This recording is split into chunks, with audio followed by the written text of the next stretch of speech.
I know my wife, and I know that she wants something special, something that is extremely important to her. Susan dressed in her sexiest outfit, a tight red dress with a low neckline and short hemline. She adorned it with jewelry designed to emphasize her incredible natural beauty and to remind her of our shared past. The brooch I'd given her on our 15th anniversary, the necklace I'd given her on her 3rd Mother's Day, and finally the earrings, my first gift to her on our honeymoon. The high heels of her red shoes visually lengthened and accentuated Susan's already long legs, covered in the finest fishnet stockings. She cooked my favorite dinner and was ready to fulfill my every wish from the moment I stepped through the door. All of this went far beyond the lengths she would normally go to when she wanted something from me. Of course, I've always tried to be a generous husband, but I'm sorry. I don't print money after all.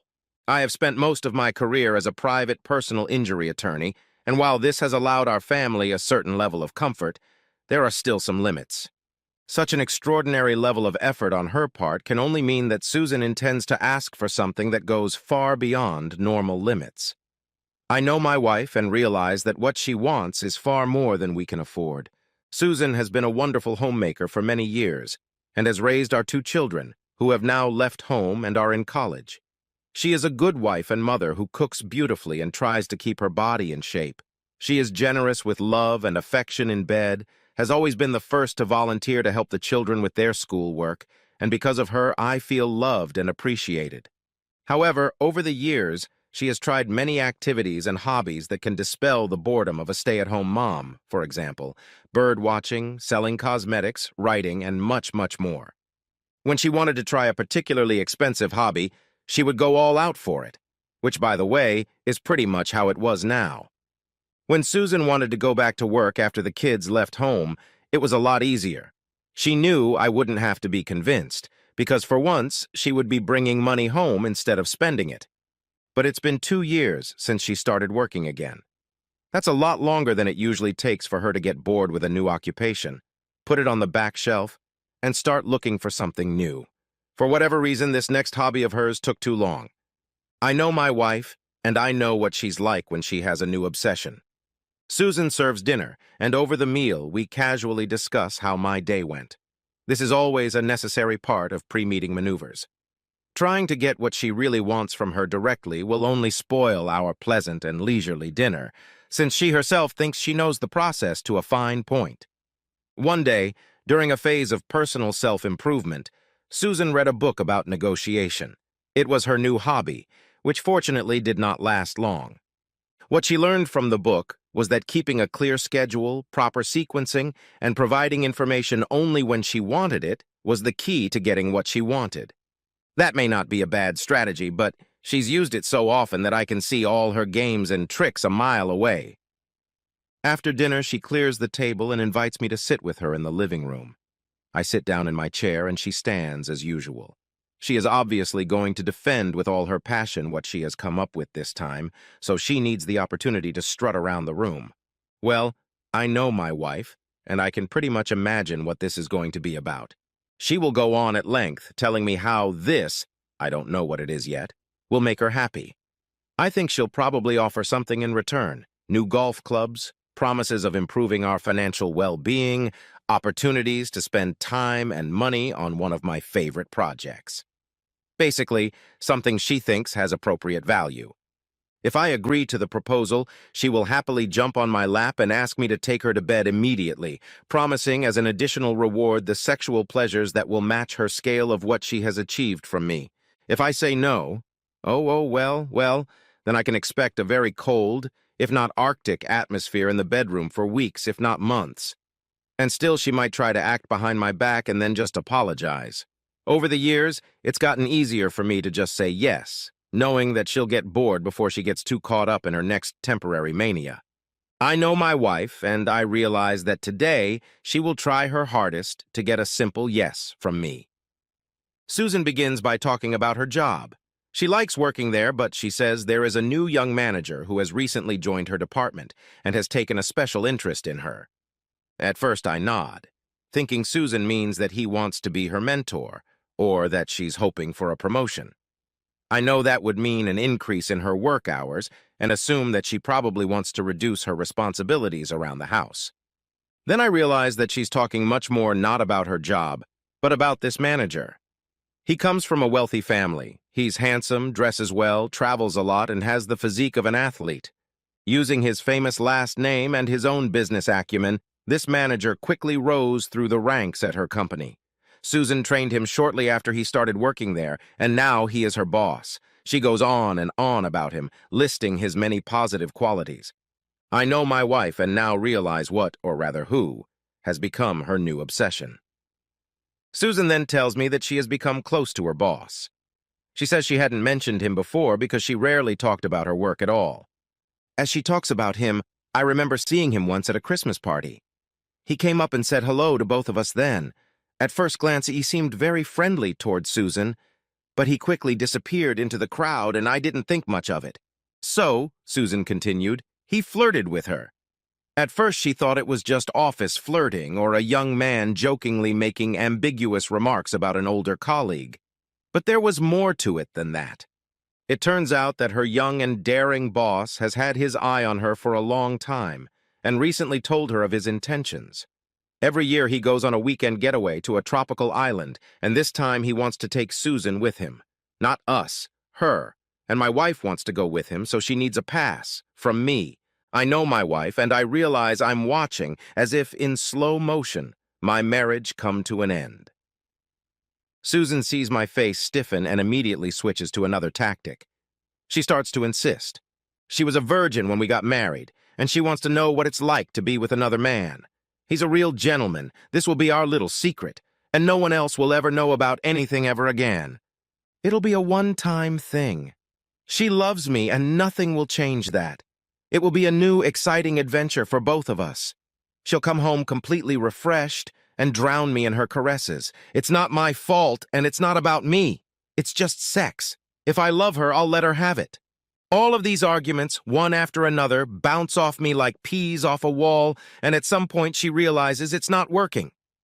Then she moves on to the bargaining stage. I can get my own left pass. No 2 passes, no 1, and no restrictions. She'll let me buy that boat I've wanted for a long time. No? Then he will buy it for me. He will provide and pay for me to take a fancy vacation with a very friendly companion. He can greatly benefit my career and Susan's career. Sexually, she will fulfill my every whim as I desire, for the rest of our lives. She will never say no to me again, in bed or out of it. She'll give me anything and everything I want. I tell her the most important thing I want is a faithful wife. But, I know my wife, and I can see she's unwavering in her stubbornness.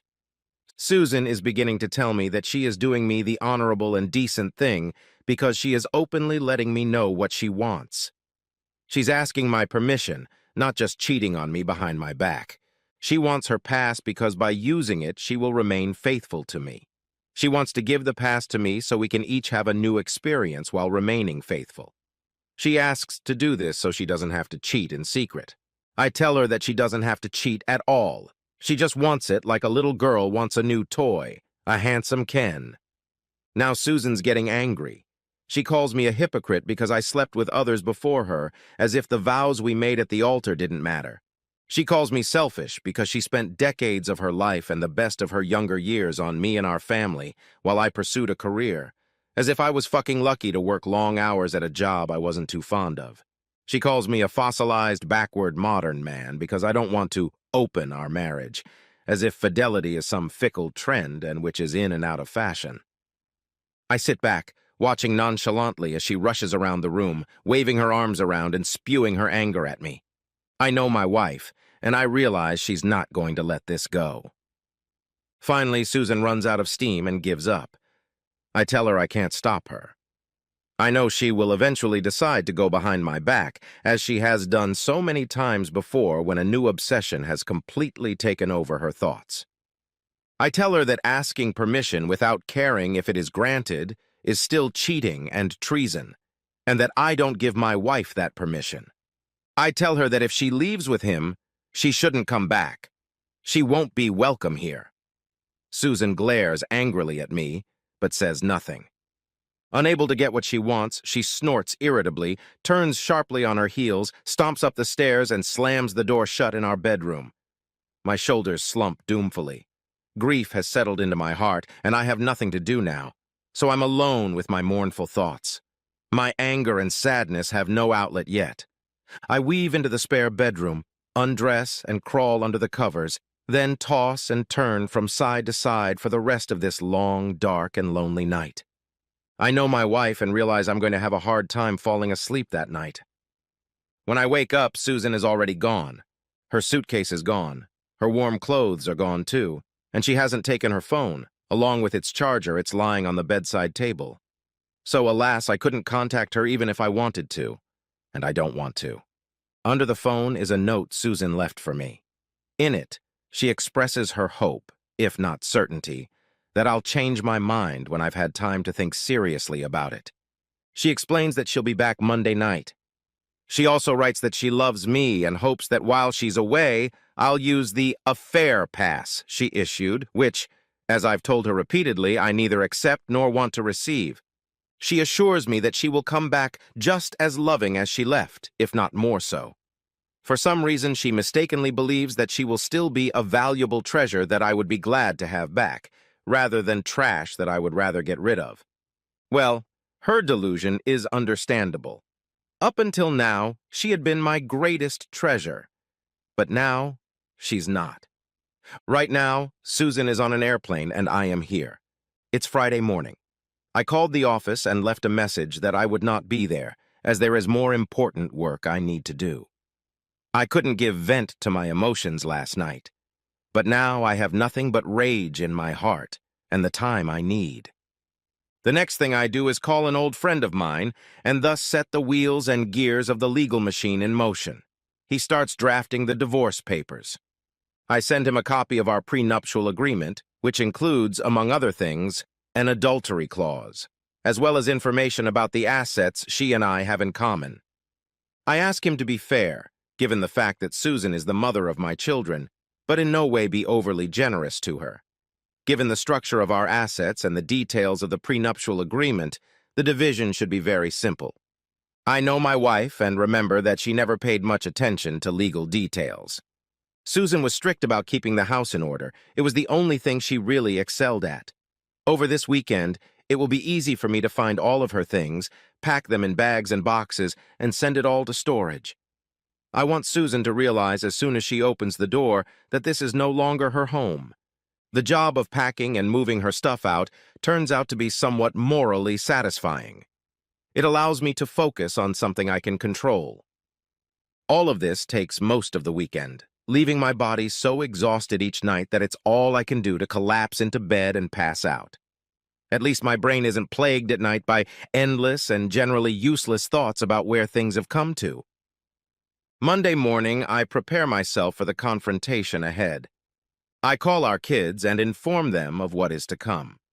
I don't go into details, but they now know that their mother has decided to cheat on me, after trying to get me to make our marriage open.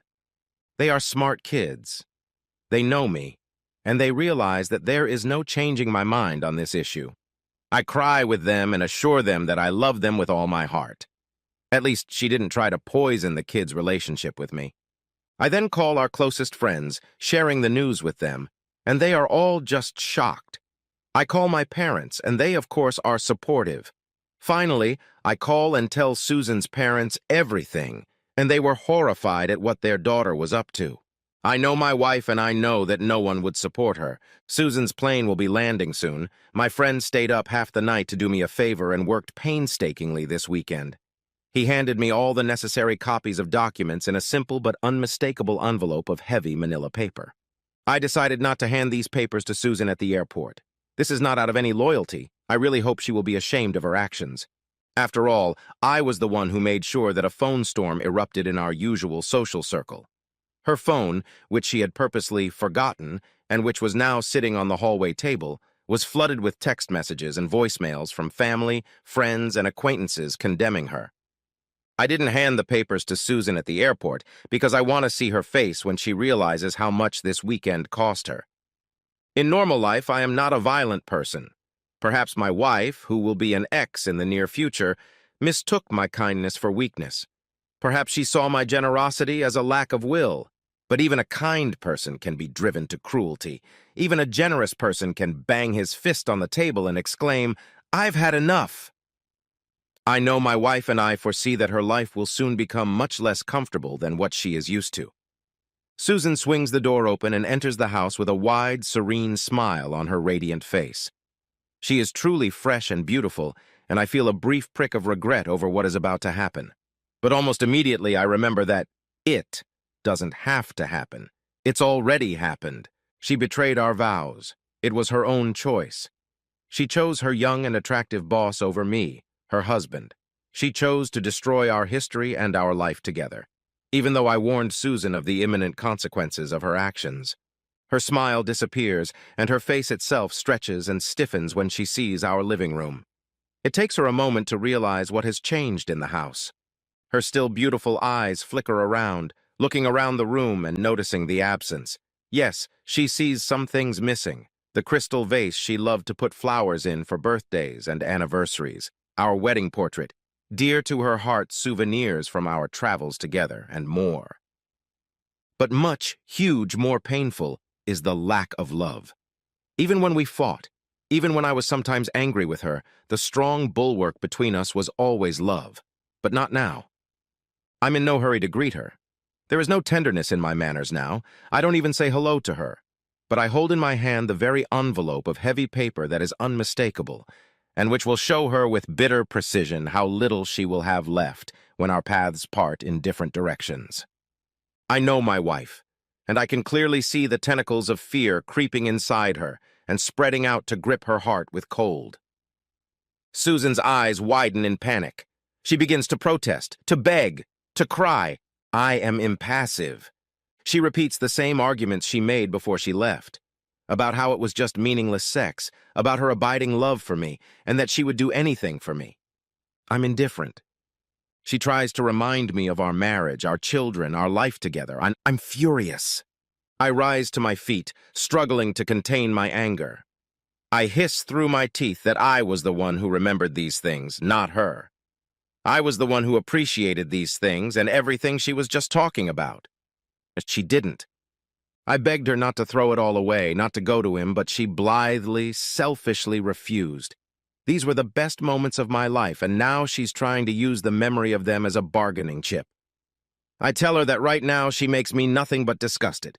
I know my wife, and I feel that it is only now that she is finally realizing that she has ended us by her actions.